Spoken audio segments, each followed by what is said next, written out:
Hello! Hello, hello, hello! Magandang araw at magandang buhay at panibagong vlog na naman si Bonsai Stang Lumpo. So, ang gagawin natin ngayon ay magre-repat. Okay? So, makapal ito. Malaking paso. Ilipat natin sa mas manipis at mas maliit na paso. Yan. So, mapansin nyo, mas malaki itong paso niya. Mas manipis ito. So, para mas bagay yung halaman, ipupunta natin doon, dito, sa paso na ito. Terracotta pot. Okay? So, ito ay pumpkin tea. Yan. Kung nakikita nyo lang ito sa mga garden. Yan, ito yung pumpkin tea. Siya ang gubat kung sa Tagalog. Okay? So, ang kailangan natin is buhangin. Okay? So, let's start. Kalbuhin ulit natin.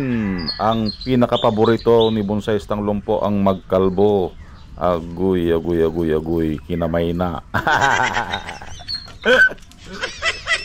Pagunting-gunting pa kanina. Parang mas gaganahin kamay na. Para mas mabilis. Bilisan nating magkalbo. Yan. Tanggalin lang natin lahat. So, magpanibagong dahon siya dito. Yan. So, nakita nyo? Kalbo time na naman. Paulit-ulit lang na ginagawa natin ito kapag tayo ay magre-repat. Yan. So, dapat lahat ng mga dahon yan ay mawala. Yan. So, after din nating makalbo, iayos lang natin yung mga ibang sanga, yung dapat na i-wire dahil wala na tayong makitang dahon. So, doon natin nakikita yung mga sanga na kailangan nating i-wire pa. Yan yung mga dahilan kung bakit tayo nagkakalbo ng halaman, para pumino din yung kanyang mga dahon, mapalitan.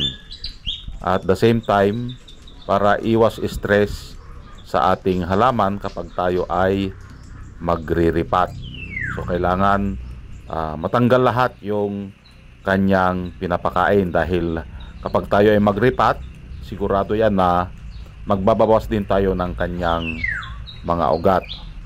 So, kapag hindi natin kinalbo, hindi niya kayang supplyan yung kanyang ugat, dahil dire-diretso lang yan ng sip-sip ng tubig. Agoy, agoy, agoy, agoy. Dumidiretso ang sip-sip. Tama yung narinig nyo. So, kapag ang dahon ng ating halaman hindi mo tinanggal at nagputol ka ng ugat, so maari itong mamatay. Hindi niya kayang supplyan yung dapat supplyan na dahon. So, kailangan tanggalin natin or patayin yung kanyang pinapakain. So, after nating matanggal lahat ng dahon, yan na. So, kitang-kita na. I-wire na natin. Tulad nga ng sinabi ko kanina. Nakita na natin dito yung dapat kailangan na i-wire. Yan, mabigyan lang siya ng sayaw yung sanga na nakita natin dyan. Dapat mai-align din kung saan natin ipunta. So, ganyan ang pagriripat ng halaman. Dapat i-ano mo siya, i-correct mo na kapag ito ay kalbo, dahil kitang-kita natin yung saang manggagaling yung kanyang sanga. Yan, kasi kapag hindi mo pa i-wire ito, balik ka ulit sa dati pagdating ng panahon. Okay, kalbuhin mo ulit and then i-ayos mo ulit. So, bakit pa tayo pupunta sa ganon na kailangan naman na nating i-wire ngayon? Yan.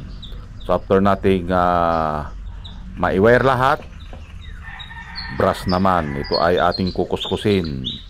Agoy, agoy, agoy, agoy. I-brush ang mga singit, pati singit, hindi nakaligtas kay bonsai stang lumpo.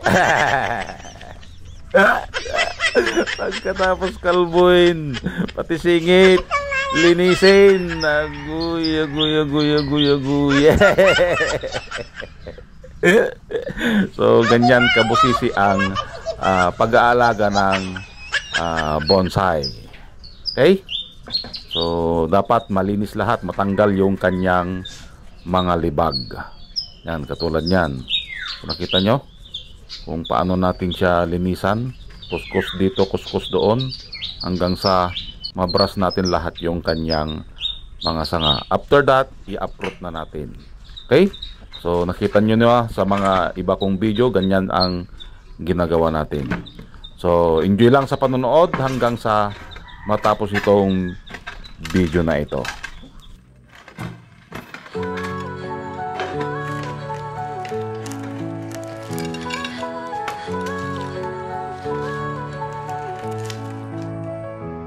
Sa dilim ng gubat, ako'y naglalakad. Scout ranger, ako sniper, sa likod ng lakad. Kalaban ay harap-harapan, walang atrasan. Maski kamatay, hindi ko iniiwasan. Tinamaan man ako, di ako sumuko. Sugatan ng katawan, pero buo ang puso. Buhay ko'y bonsai, maliit pero matatag. Bawat sugat, kwento ng isang tunay na tapan. Laban lang, walang iwanan. Tatako'y tapang, puso't paninindigan. Bonsai stang lumpo, kahit saan itapon. Tuloy ang laban kahit padurog, di guguho. Di lang sa gubat, pati sa buhay. Bawat pagsubok akin ang nasubaybay. Minsan bumagsak, pero lagi bumangon sa likod ng ngiti. Yon, at natapos na nga nating iripat. Ito na yung kanyang itsura. Yan. So, ang ginawa natin dito kanina is nagputol tayo ng ugat. Okay? Dahil nagputol tayo, kinalbo natin. Okay? Para wala siyang papakainin. Yan. So, wag nyong kalimutan yung ganung proseso para maiwasan yung stress ng ating halaman. Antayin na lang natin ito na makarecover. Kalbo na ulit ang ating halaman. Ang paborito ni Papa Bones. Aguy, aguy, aguy, aguy. Paborito ni Papa Bones, kalbuin. Okay? So, abangan natin ito hanggang sa tubuan ng panibagong dahon. Hanggang sa makarecover dahil nagputol tayo ng kanyang mga ugat. So, ganun lang ang ating gagawin kapag tayo ay nagre-repat. Lalong-lalo na sa mga deciduous tree na tinatawag, yung naglalagas, yung pwedeng kalbuhin. Dahil mayroon tayong halaman na hindi kinakalbo. Yun yung coniferous tree. Okay? So, yun ang pagkakaiba nila. Maraming salamat at masamahan nyo na naman si Bonsai Stang Lumpo. Hanggang sa muli. Bye-bye.